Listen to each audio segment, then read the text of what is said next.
Hi all, I'm Suzanne. I am in Nangara College and I'm in the postgraduate diploma in business. I recently traveled to Vancouver in Canada, and that's the reason I'm doing this video with Prabh. Yeah, so Yeah. so after landing, how was your experience at Canada immigration part? So how things happen right now? Okay, so once I landed, first thing you have to do like a self check-in at a digital kiosk. Yeah. And there are people who keep guiding you towards the kiosk, and from there the next stage is the Canada um, the, the what do you call it, the border control Yeah, force. I think pre-immigration, where they talk about your quarantine. Yes, Yep. yes, exactly, pre-immigration. So they're the Canadian border officials tell you, that I'm going to be telling you to be in quarantine, and they check your quarantine documents also. So where you're staying, do you have a separate washroom? Do you have a separate kitchen area? Are you in contact with people? So they assess your quarantine readiness plan at that stage. Okay, so I have a follow-up question at this stage. Like many students are asking me that they are booking their Airbnbs or hotels, or someone is going to their relative. So at that present moment, what they ask, they're looking for. Many students are asking me that they are booking their Airbnbs or hotels, or someone is going to their relative. So at that present moment, what they ask, they're looking for email ID, like a proper billing, or they just need an address. How it happens? So it's quite straightforward. Your quarantine plan has to have a couple of things. One thing is the address, of course. One thing is a contact detail of somebody, who they can contact if they cannot reach you. Okay.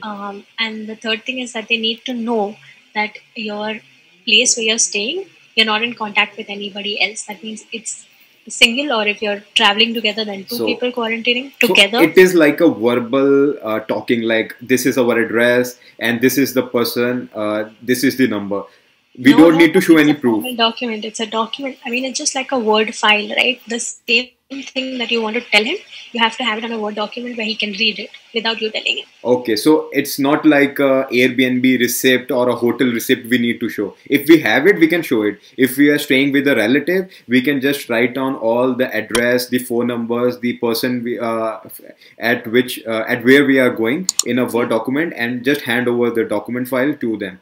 Yeah, even the Airbnb, you need to write the details of the Airbnb. So you'll write the address, you'll write the phone number, or Okay. whoever contact person or whatever that's Okay. required So on a I Word think document. they are strict right now, because when I was traveling, they were asking me where you gonna quarantine. I told them I have a place where I have a private washroom and private room, and I will be quarantining for 14 days. So they were like, fine. So they didn't ask about any verification or proof. So maybe right now they are more strict than earlier.